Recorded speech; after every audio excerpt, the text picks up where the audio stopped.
Selamat pagi, Bu. Gimana kabarnya hari ini? Alhamdulillah, luar biasa. Allahu Akbar. Masya Allah, tabarakallah. Oke, yang gak masuk hari ini siapa? Nihil, Bu. Hadir semua ya? Ya. Oke, Bu catat kehadirannya. Nah, sebelum Ibu lanjut, silakan dicek mejanya, dicek bawah mejanya. Kalau masih ada sampah, silakan dibuang di tempat sampah ya. Ibu kasih waktu 2 menit. Oke, kalau sudah Ibu lanjut. Masih ingat nggak semester lalu kita belajar apa aja? Pancasila. Terus apa lagi?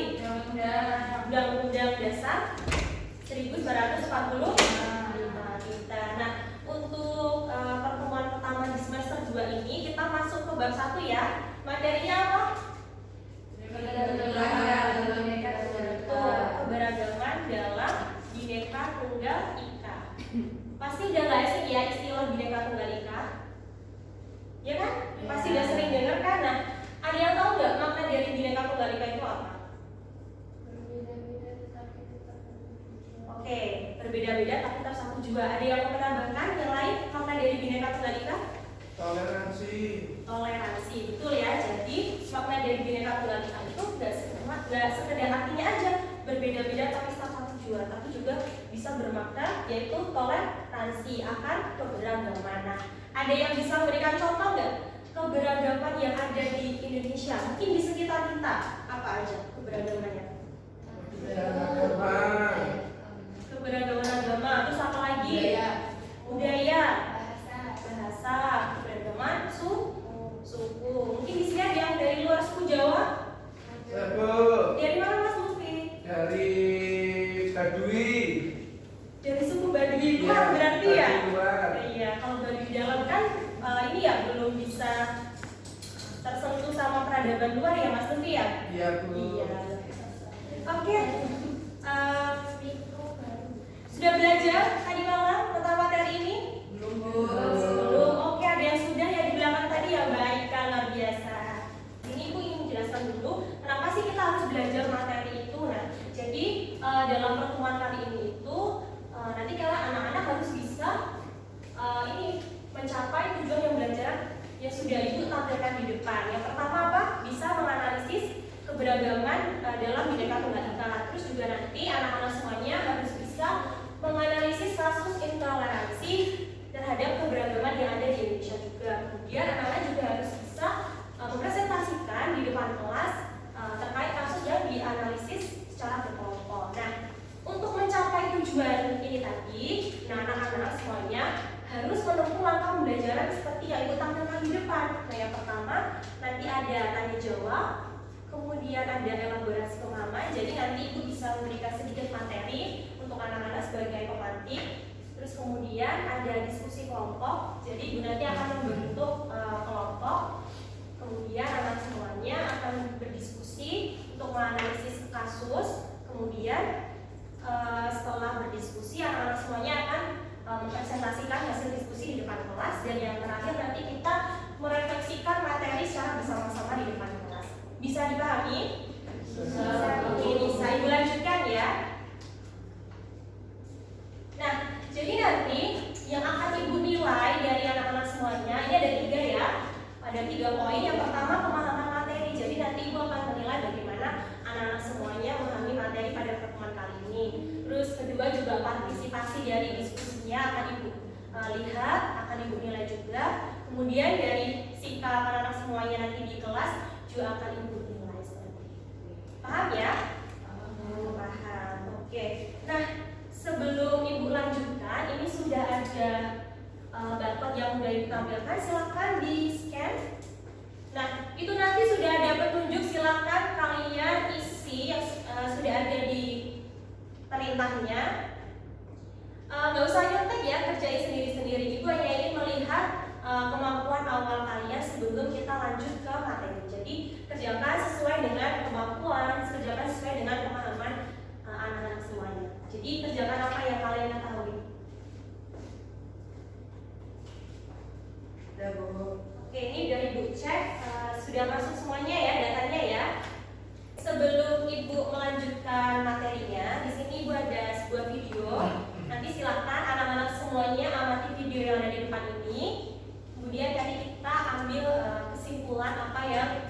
kita lihat dari video di depan. Paham ya?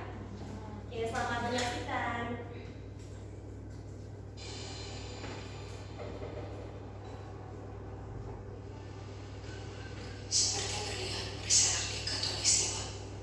Ada yang bisa menyimpulkan nggak? Atau ada yang mungkin bisa menampak apa yang ada di video tadi? Angkat tangan.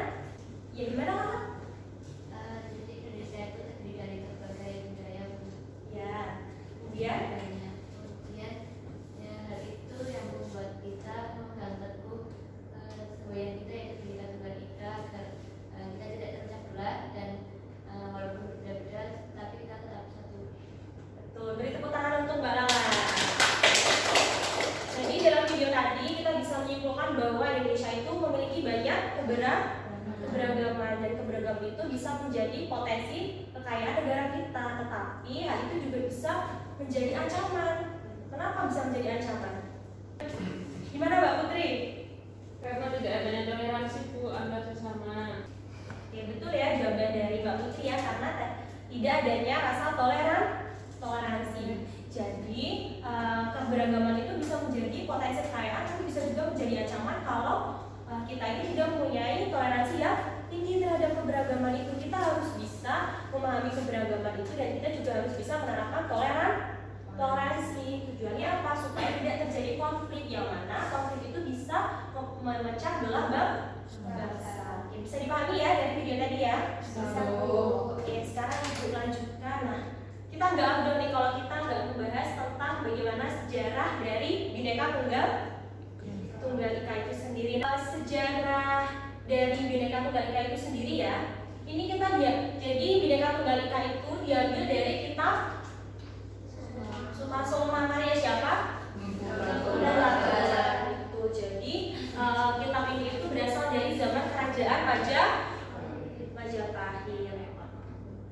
Nah, ini adalah kutipan dari kitab Sutasoma ya, yang diambil istilah yaitu Bhinneka Tunggal Ika itu sendiri. Nah, jadi kitab ini itu dulunya mengajarkan toleransi antara umat yang agamanya itu Hindu Shiva dan agama Buddha. Kemudian diadopsi dan dijadikan sebagai semboyan negara kita. Dan kenapa bisa relevan sampai sekarang ya, karena ini diambil dari nilai luhur bangsa kita. Oleh karena itu semboyan Bhinneka Tunggal Ika itu bisa relevan hingga saat ini.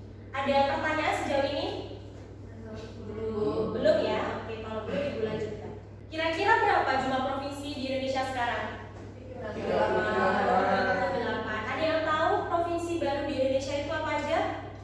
Papua Pegunungan, Sama lagi? Papua Tengah, Papua Tengah. Sama lagi tadi ada yang Papua Selatan. Oke, kita cek ya, benar apa enggak ya? Oke, betul ya. Berarti kurang satu apa? Papua Barat? Daya. Papua Barat Daya. Ini adalah 4 provinsi baru di Papua. Kenapa ada provinsi baru di Papua ini? Ada yang tahu nggak alasannya kenapa? Adanya keberagaman baru, Bu. Adanya keberagaman baru. Siapa lagi, ada yang mau menambahkan nggak? Oke, dibantu jelaskan ya kenapa kita ada 4 provinsi baru ini, karena di Papua itu kan kita tahu sendiri ya pembangunannya belum merata. Oleh karena itu provinsi Papua itu dilakukan yang namanya pemekaran. Nah, tujuannya apa? Nah, tujuannya ini biar pembangunan itu merata. Jadi kalau dianalogikan itu kayak ibu ngajar di kelas, misalnya ibu ngajar satu angkatan sama ibu ngajar per kelas, misalnya 10-1, 10-2, 10-3. Kira-kira lebih efektif yang mana? Yang ibu ngajar per kelasnya atau ibu ngajar satu angkatan? Kira-kira lebih efektif yang mana? Per kelas ya, ibu ngajar per kelas dengan 35 siswa misalnya, daripada ibu ngajar satu angkatan beratus-ratus siswa. Itu kan ibu susah ya ngaturnya, ibu susah untuk fokus dan untuk mencapai tujuan pembelajarannya itu juga sulit. Dan sama halnya dengan provinsi yang di Papua. Kenapa dilakukan pemekaran? Supaya apa? Kalau ada provinsi baru kan berarti ada pemerintah daerah yang baru untuk memimpin daerah ini. Jadi lebih fokus per daerah, nanti pembangunannya bisa merata. Bisa dipahami anak-anakku? Bisa, Bu. Luar biasa.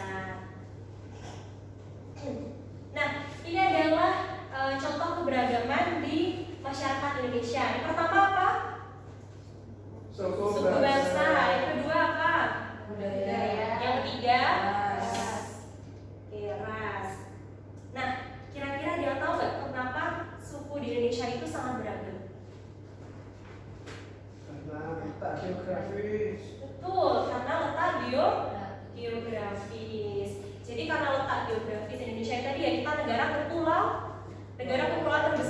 dunia, yang mana ini bisa menjadi salah satu faktor kenapa kita memiliki banyak suku bangsa. Ada yang ingin ditanyakan ke Ibu? Ada yang masih belum paham? Tidak atau belum? Atau masih ada yang kurang paham? Tidak, sudah paham semuanya ya? Oke, alhamdulillah. Kalau begitu, kita lanjut ke sesi berikutnya. Nah, ini ada tugas kelompok. Jadi ini adalah tugas kelompoknya ya. Nanti silakan anak-anak cari kasus intoleransi dan kemudian nanti deskripsikan kembali kasus itu. Dan nanti silakan analisis apa yang melatar belakangi, kemudian menjelaskan dampaknya dari kasus itu apa. Kemudian juga silakan nanti anak-anak tuliskan solusi yang kelompok anak-anak semua itu tawarkan untuk menghadapi kasus yang kalian temukan itu. Dan nanti silahkan tuangkan hasil analisis itu bebas, bisa bentuk PPT, bisa bentuk video, infografis atau karya yang lainnya sesuai dengan minat atau gaya belajar masing-masing kelompok. Bisa dipahami nggak? Bisa ya. Untuk pengumpulan tugasnya nanti silakan dikumpul di sini. Ini silakan difoto atau ditulis di buku tulis. Nanti kemudian duduknya berkelompok ya, jangan lupa nanti di scan, nanti pengumpulannya di sini dengan format penamaan file yang sudah Ibu tuliskan di sini. Paham ya? Nanti silakan dikerjakan sesuai dengan instruksi Ibu. Kalau misalnya ada yang kurang paham nanti bisa ditanyakan lagi ke Ibu. Seperti itu. Jadi Ibu sudah membentuk kelompok dari kelompok 1 sampai kelompok 6. Silakan duduk berkelompok dan cari kasus, boleh lewat internet ya.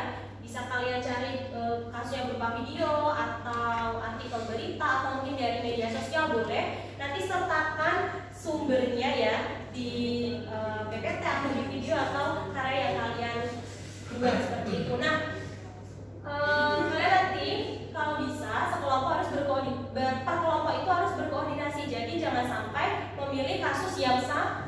Jadi syaratnya adalah kasusnya harus berbeda-beda. Jadi nanti kan bisa ambil misalnya kasus intoleransi terhadap budaya, intoleransi terhadap suku bangsa, atau intoleransi terhadap antar golongan, atau intoleransi terhadap ras, atau bisa juga intoleransi terhadap norma. Bisa dipahami ya? Bisa. Oke, silakan duduk berkelompok. Boleh digunakan HP-nya sekarang untuk mencari kasusnya. Seorang warga yang mengeluh karena suara azan, Bu. Oke, boleh. Assalamualaikum warahmatullahi wabarakatuh. Di sini kami dari kelompok 1 ingin mempresentasikan hasil diskusi kelompok kami, yaitu tentang mengeluh suara azan akibatnya rumah dirusak warga. Demikian hasil diskusi kami. Kurang lebihnya kami mohon maaf. Assalamualaikum warahmatullahi wabarakatuh. Jadi tepuk tangan lagi untuk seluruh kelompok yang sudah maju ke depan. Luar biasa ya, tadi presentasinya berjalan dengan kondusif. Oke, sebelum mengisi refleksi pembelajaran yang sudah Ibu sediakan di belakang, Ibu mau tanya dong, kesimpulan dari apa yang sudah kita pelajari sejauh ini apa kira-kira? Hari ini kita sudah belajar tentang keberagaman di Indonesia. Ternyata ada banyak sekali keberagaman suku, bangsa, agama, ras, antar golongan dan lain-lain. Dan apabila tidak ada toleransi di antara masyarakat di Indonesia, maka akan terjadi konflik yang bermacam. Oke, betul sekali, luar biasa. Beri tepuk tangan untuk Mas Lutfi dan Mbak Aika. Jadi kita bisa simpulkan bersama-sama ya, Indonesia ini adalah negara yang memiliki potensi kekayaan yang luar biasa ya, dengan segala keberagaman yang ada, mulai dari suku budaya, norma, kemudian ada keberagaman suku bangsa, ras, antar golongan, agama, dan masih banyak lagi. Nah, dari keberagaman itu gimana kita sebagai warga Indonesia itu harus bisa menjaga keberagaman itu supaya tidak menimbulkan ancaman bagi negara kita, yaitu dengan menjunjung tinggi toleransi supaya tidak terjadi konflik yang bisa memecah belah bangsa kita. Nah, kalau kita terpecah belah berarti kita belum bisa mencerminkan sila ketiga Pancasila kita apa? Persatuan Indonesia. Nah, dengan menjunjung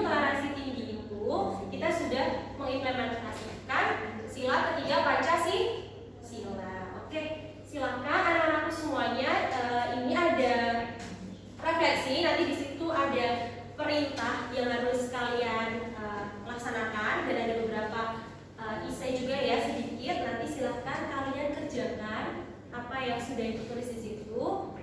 Nanti juga ada sedikit ini ya, ungkapan perasaan kalian terhadap pembelajaran hari ini. Nanti ada juga masukan untuk ibu untuk pertemuan minggu depan. Jadi silahkan di scan barcode-nya, silahkan diisi. Dan untuk pertemuan yang pertama, untuk pertemuan yang kedua minggu depan kita akan belajar tentang gotong royong dan kerjasama dalam masyarakat Indonesia. Jadi silahkan kalian pelajari, boleh lewat internet atau buku paket yang sudah disediakan. Kalian baca-baca materi terkait dengan gotong royong dan juga kerjasama dalam masyarakat Indonesia. Itu. Nah untuk minggu depan ibu ada games untuk anak-anak semuanya. Jadi persiapkan ya, belajar dulu dari rumah. Kemudian besok kita ada games. Oke, sekian dari ibu. Sampai ketemu minggu depan. Terima kasih atas perhatiannya. Jangan lupa jaga kesehatan dan terus semangat ya. Sekian dari ibu. Terima kasih. Apabila ada kesalahan mohon maaf. Wassalamualaikum warahmatullahi wabarakatuh.